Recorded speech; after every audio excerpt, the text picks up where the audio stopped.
Well, I am so excited to welcome you to week 2 of our time together in this journey into agents land. And as well you know, week 2 is all about OpenAI Agents SDK, formerly known as Swarm, released very recently, the newest of our arrivals into the Agents Framework land, and one that I cannot wait to tell you all about. But first, isn't there always a but first? But first, before we can do OpenAI Agents SDK, I have a sidebar, a topic that I have to cover with you, a very important topic, and it's to talk to you about asynchronous Python, async.io.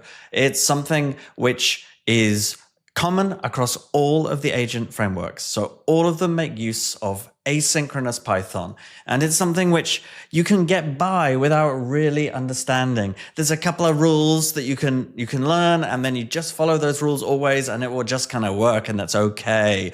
But I'm here to tell you that that's unsatisfactory, and that it's much better to just take half an hour to get to the bottom of this, to really understand it, to thrash it out until you're like, okay, I get asynchronous Python. I understand it. And if you do this, if you take the half an hour, you will thank me. It will again and again, you will come across this and you will be completely comfortable with it. And it's only half an hour. And so I put a guide in the guides that will take you through this so that you can be left with no questions in your mind at all about what it means to write asynchronous Python. And I'm also now going to cover it just very briefly at a high level. Let's talk async.io. Well, look. First of all, there is like a short version, a simple version. This is what I mean when I say you can get by without really understanding it. So async.io is a way of writing Python code, which is a kind of lightweight version of multi-threading. So many people from a software engineering background will be familiar with the idea of multi-threading. When you write code that can run concurrently, you can have multiple threads which are each executing code together. And there's often a lot of baggage that comes with that, some sort of framework stuff that comes with it. Well, async.io, which was introduced, I think, in Python 3.5, is this very lightweight way of doing it, which doesn't actually involve threads at an operating system level. And it also doesn't involve what's called multi-processing, which is when you spawn multiple Python processes and they all run together. This is another way of doing it that is super lightweight. And because it's super lightweight, it means that you can have thousands or tens of thousands of these things all running without consuming much resources at all. So it's a simple, easy peasy, lightweight way of writing code that can run concurrently. And particularly, it's good when you have code that makes use of input-output, like waiting on networks. It allows other things to be running whilst one bit of code is waiting on network. And when you're running LLM requests, you're mostly, if you're using paid APIs like OpenAI, most of the time is being spent waiting for stuff to feed back from a model running on the cloud. So there's a lot of waiting on networks, a lot of IO-bound waiting.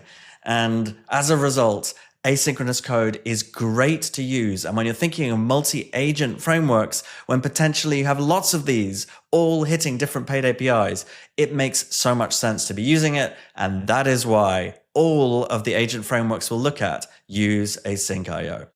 Okay, so with that preamble, this is the short version. The short version is async.io is actually two things. It's a package called async.io that you can import, and it's also some language constructs baked into Python. And those language constructs include two keywords that you see right here. And one of those keywords is the word async. And anytime that you have a function which is potentially going to be able to run in a way that allows other things to happen concurrently, you simply put the word async before it, like this: async def do some processing. So def do some processing becomes async def do some processing. That's how you say this is a function which can run asynchronously. And when you call that function, you don't just call do some processing like you're used to. You have to put the word await before it. So you say await do some processing. And if do some processing returns a string, then you can't just say result equals do some processing. You have to say result equals await, do some processing. But otherwise, it's just the same. So that's the short version. And if you wanted to get by without really understanding it, you could just follow those rules and keep going, and it might be enough. But now let me tell you the bigger story. Okay, now we're going to go a little bit deeper and talk about the real story with Async.io. So look, as I say, it's a lightweight alternative to multi-threading or multi-processing. Something like multi-threading is implemented at the OS level, and it supports concurrent execution of different programs where the CPU, at the CPU level, it's being managed to sort of switch between these two programs and treat them as if they're running at the same time. This is different. In the case of Async.io, so there are some special keywords. There's this keyword async. If you define a function as async def, and then the function, instead of just def, the function, then this thing is no longer actually called a function. It's known as a coroutine. Now, most people still use the word function. You'll hear me saying function, but strictly speaking, anytime you see async def, you should say, okay, that's not a function, it is a coroutine. And that means it's something special that Python can pause and resume. When you call a coroutine, it doesn't run, unlike any other function that you call that does run. When you call a coroutine, it just returns a coroutine object, but nothing is executed. To actually run that coroutine object, there are a few ways to do it, but the most common one, and the one that we will use all the time, is to await it. So you say await, and then the coroutine object, and that schedules it for execution. What does it mean to say it's scheduled for execution? Well, there is this piece of code written in the Async.io library, which does what's known as an event loop, which means it's a kind of while loop that sort of iterates.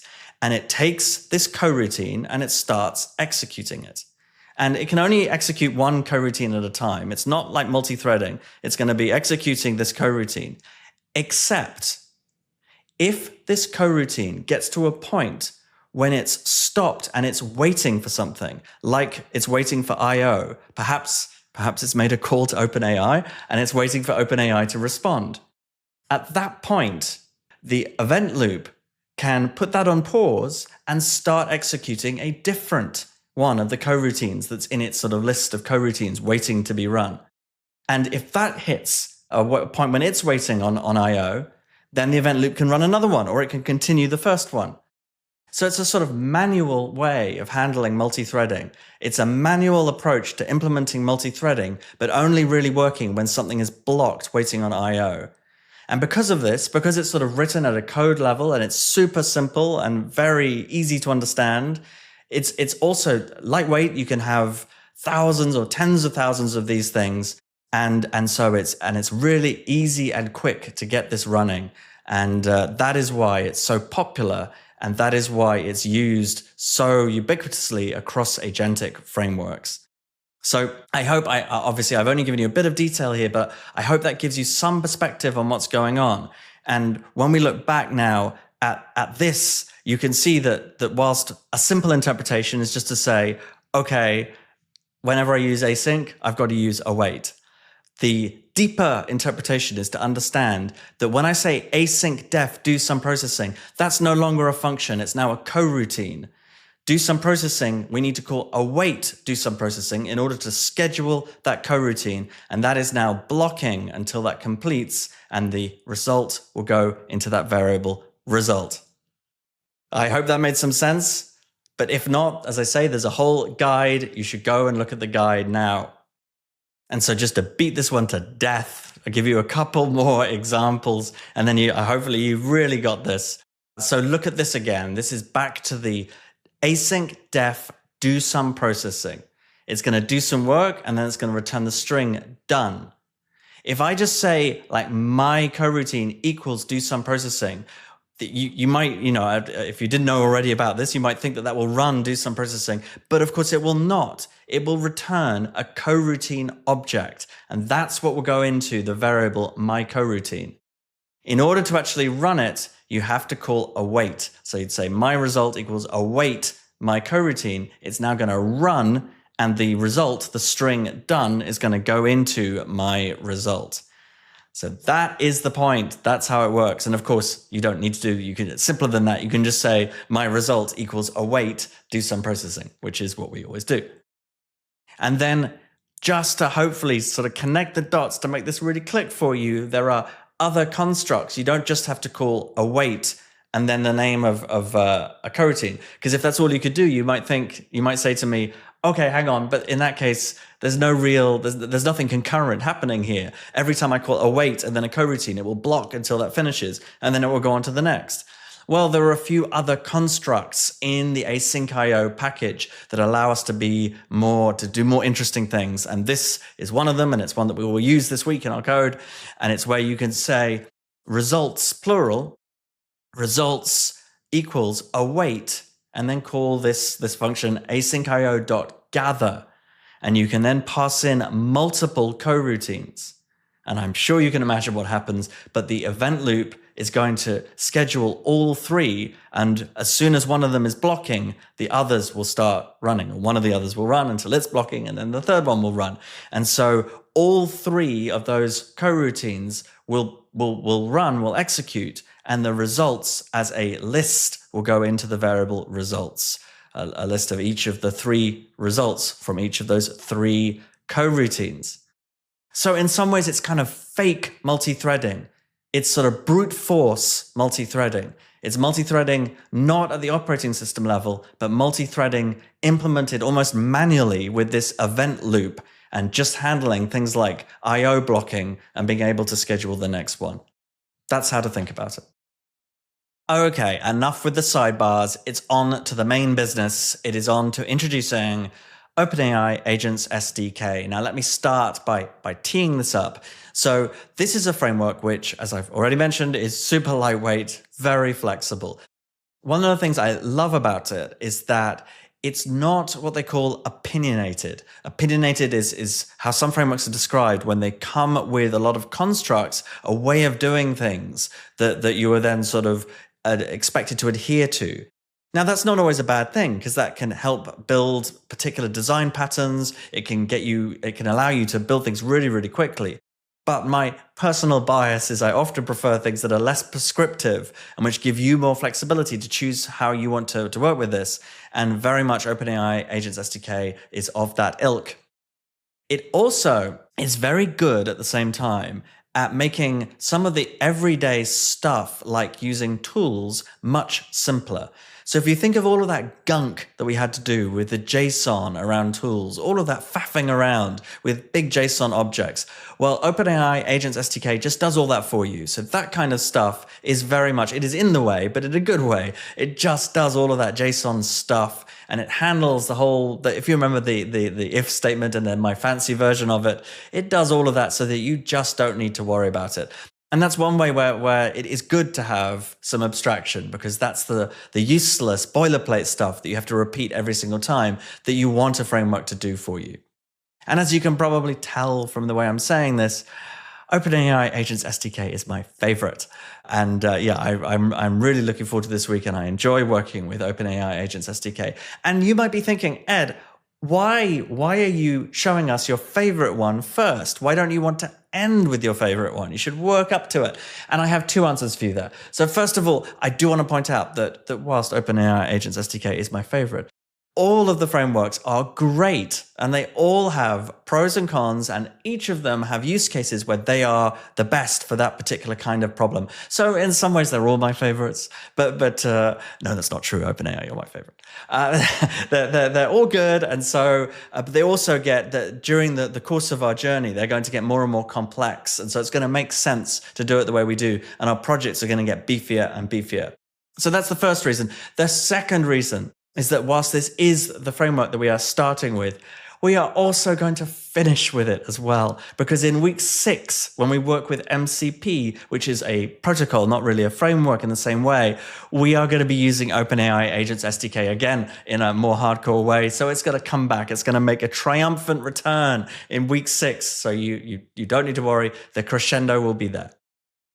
Now, one thing that all of the frameworks have in common is that they come with some terminology, some constructs, and each one is, of course, slightly different, and we will be learning each of the different terminologies as we go. But of course, OpenAI's terminology is pretty minimal. It's fairly simple stuff.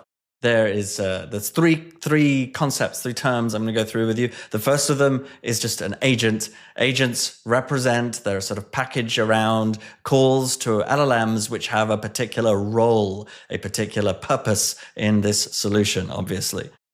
Handoffs, this is their name for the interactions between agents. So handoff is a term that they use a fair amount, and we'll see it come up in different contexts, but that's what it means. It is an interaction.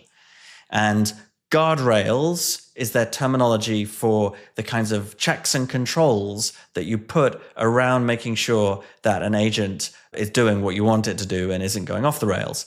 Guardrails is a pretty common word in normal software engineering anyway, but it's one of the three terms to take on board for using OpenAI Agents SDK. So in order to actually run an agent, there are 3 steps that you have to take. And here they are. Here are the 3 steps. You create an instance of agent. It's going to be the thing that you're going to set up to be one of the roles in your solution. You use something called with trace to be able to keep a log of all of your interactions with that agent. This isn't required, but it's going to be the way we will do it, and we will always do it this way. And it's going to allow us to look in OpenAI's monitoring tools and see everything that's going on. And then you call something called runner.run.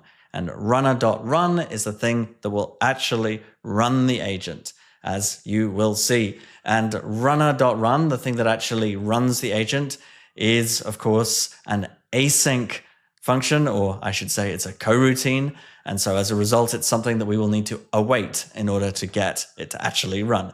So we were going to need to do something that's going to look like await runner.run. And these are the 3 steps. And without further ado, let's go and do those 3 steps right now. Welcome back to Cursor, where we are ready to go with OpenAI Agents SDK. So you'll see that we have the folders on the left here, the directories, and we are now going into number 2, OpenAI, and into lab number 1. Here it is. First look at the OpenAI Agents SDK. I've included a link to the docs for OpenAI, and I will say that it does almost concern me showing you these docs because they're so clearly written and so easy that I rather wonder what my job is in all this.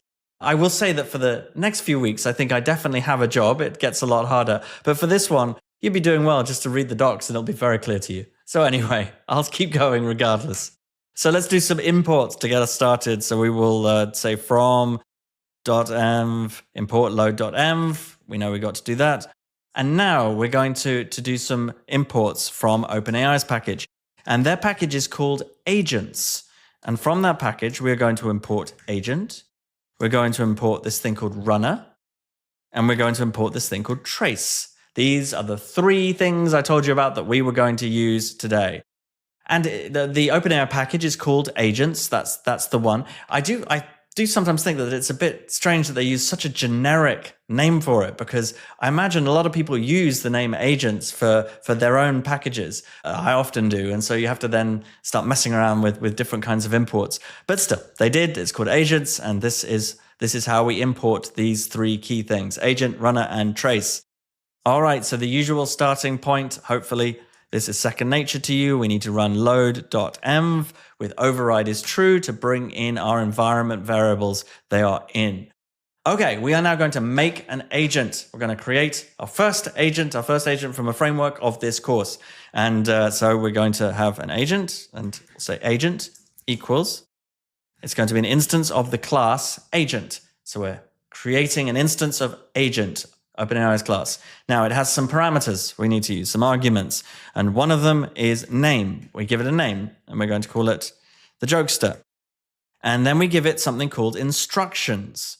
I like the way Curtis just filled it in. I'll just press tab, put me out of my misery. So we pass in some instructions. The instructions are basically the system prompt for this call to LLM. So each of these agents you can think of as being an LLM with one particular system prompt designed to organize it around one particular task. And so our system prompt, called the instructions in this case, you are a joke teller. And you also pass in a model, which in this case is GPT-4o Mini. And you might be thinking in your mind a very good question, which is, does this mean that OpenAI Agents SDK always uses OpenAI's models? That might sound like it's a sensible conclusion, but no, definitely not. The Agents SDK is very much able to work with many models, as we will later in this week explore, using different models with the OpenAI Agents SDK. It's not opinionated. You can use different models with this same framework. But by default, if you just pass in a model name, it assumes you mean OpenAI. Okay, so now we're going to execute this. And now we have our first agent. Let's just look at what it looks like.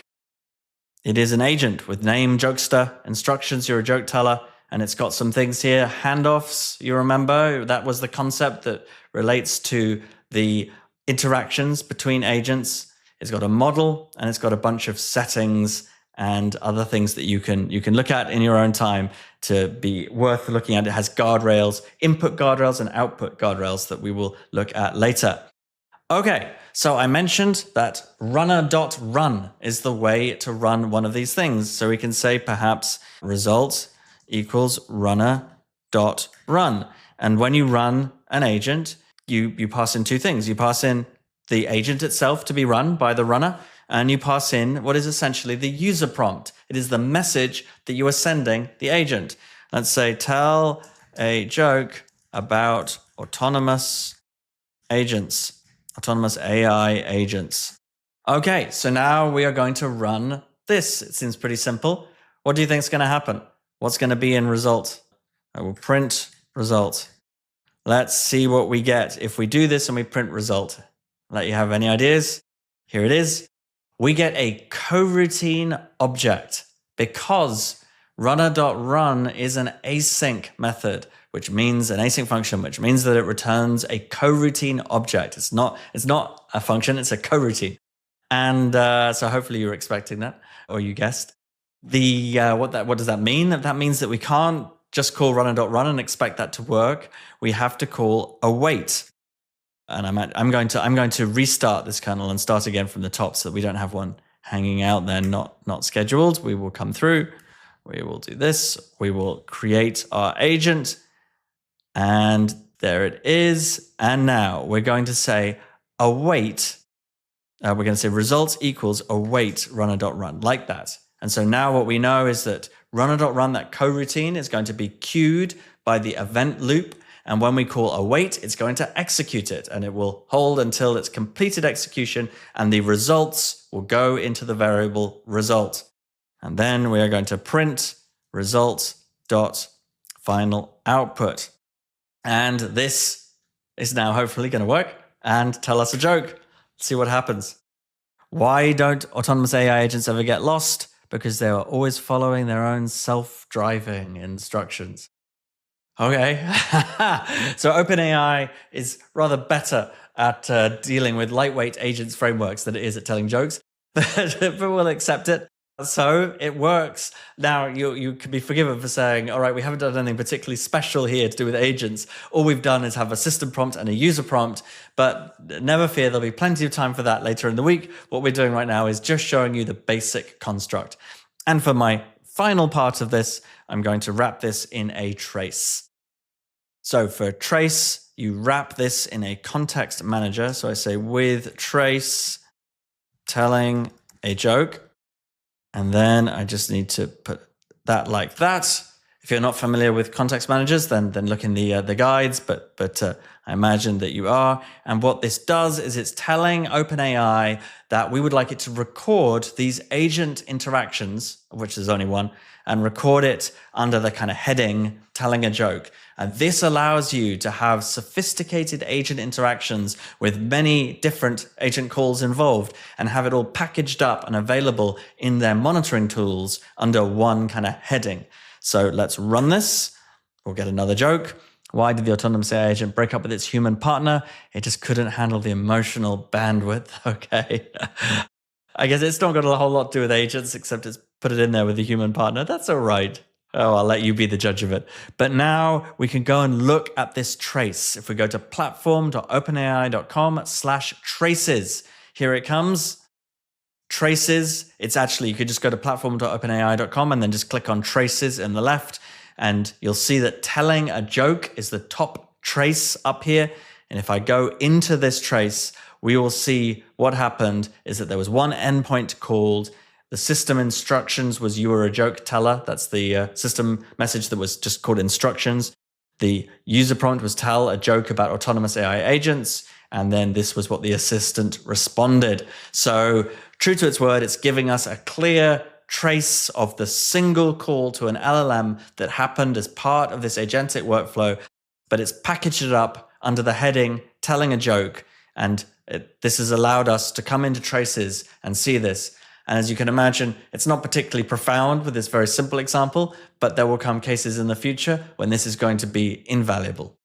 So that concludes our very first foray into OpenAI Agents SDK. But before we wrap up week 2, day 1, I did want to have a second sidebar with you. And this time it's on the entertaining topic of vibe coding, which is a term coined by the legendary Andrej Karpathy, who described this in, I think it was an X post that went viral about the way that he was enjoying coding with LLMs and getting so much done in a way that you would sort of let the LLM generate some code and sort of go with it, tweak it a bit, generate some more, and just make so much progress in this sort of mode of working, this ad hoc vibe coding way of navigating around things like new frameworks. So I think this is wonderful, and I strongly encourage vibe coding, and I imagine that most of you are very good at it. I did want to give a few tips that I think are important to do it well, because I think it's easy to do vibe coding and to get led astray by LLMs and get yourself in trouble and get stuck, which is very unpleasant. So I have 5 tips to leave you with, but before we get into more detail with OpenAI Agents SDK, and here they are. First of all, good vibes. It's important to spend time getting your prompt to the LLM to be really good, that you can reuse lots of times. You should ask for short answers. LLMs tend to be quite verbose in the way that in their code that they generate. They like packaging everything with lots of exception handlers, and they tend to do things in quite long-winded way. Try and ask it to come up with concise, clean code. And also mention today's date and say, please make sure that you use APIs that are current as of this date. Otherwise, LLMs have a nasty tendency to use older APIs because that was in a lot of their training data. So explicitly prompt for that. Vibe but verify. My second tip.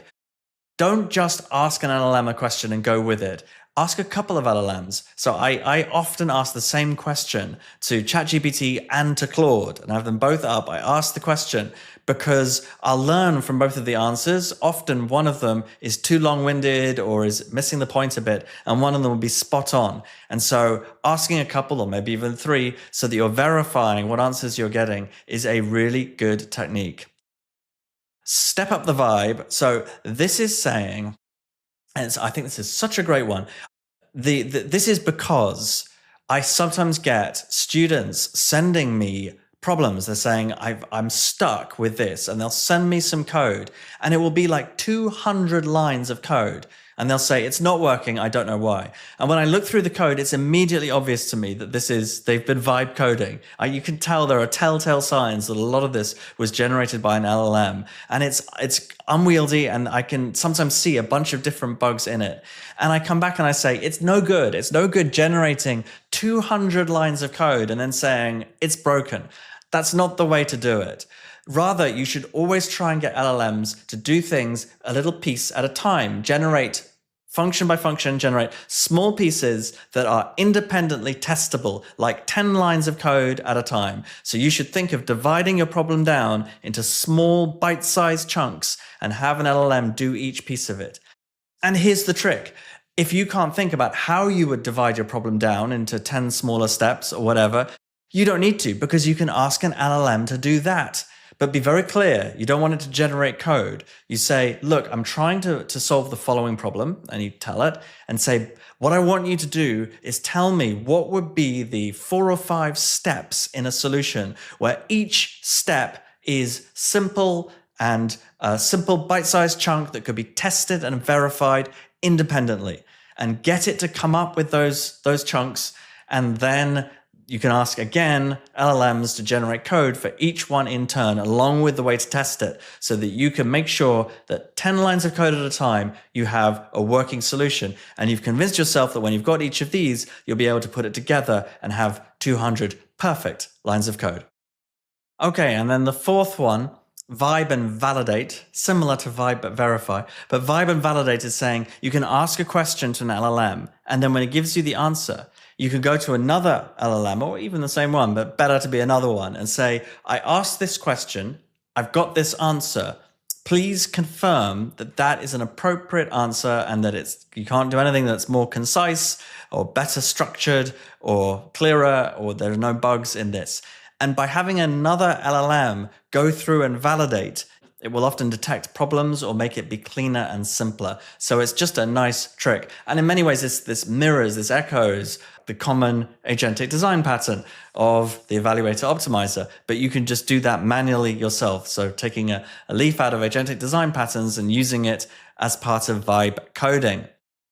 And then my final one, vibe with the variety, which is don't just say, can you generate code for this? But particularly if you're only talking about 10 lines of code, say, can you give me 3 different solutions to this? Approach it 3 different ways. And maybe the response will be that there aren't 3 different ways of doing it. There's only one clear way. But you might get 3 different solutions, and that will force the model into a mode where it's contemplating different ways of approaching the same problem. And as a result, you might get better solutions. As part of that, you can also ask it to explain itself, explain the rationale, so that you'll get something that will also force it to think through why it's approaching it differently. Plus, as an added benefit, it will explain to you what's going on so that you can really understand this. And that does sort of lead to an obvious point, which I've not put here, which is that when you do vibe coding, you should always then go back and ask an LLM to explain it clearly if it's not immediately clear to you. Get to a point when you understand every single thing that's going on. Vibe coding is super fun and productive and powerful, but if you're not following what's actually happening, it's going to become painful and frustrating when something goes wrong. So it is important to stay in touch with what's going on. All right, and that is my survival guide to vibe coding, and I hope you'll find that helpful. But other than that, you should definitely do it. It's great fun and it's super productive. And that's a wrap on week 2, day 1, understanding OpenAI agents SDK concepts. Not that there was all that much to understand. And tomorrow in day 2, we're going to build our first project, an SDR, a sales development rep, and it's going to be great. I will see you there.